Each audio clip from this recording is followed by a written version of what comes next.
When we use mechanical products, we should do regular maintenance. Of course, the welding machine is no exception.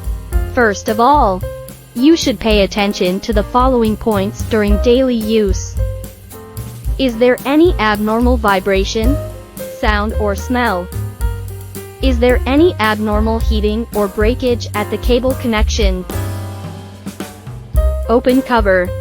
Is the cooling fan of the welding machine rotating smoothly?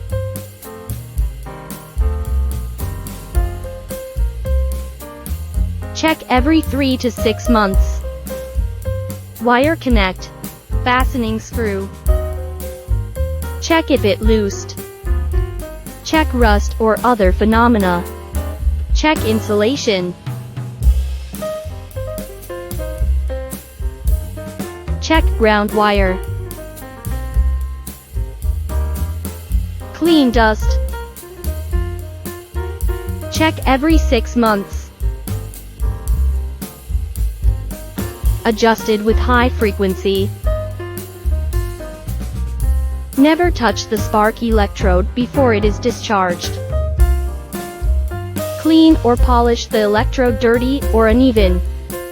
Discharge the 2 electrodes. Adjust electrode distance to 1 mm.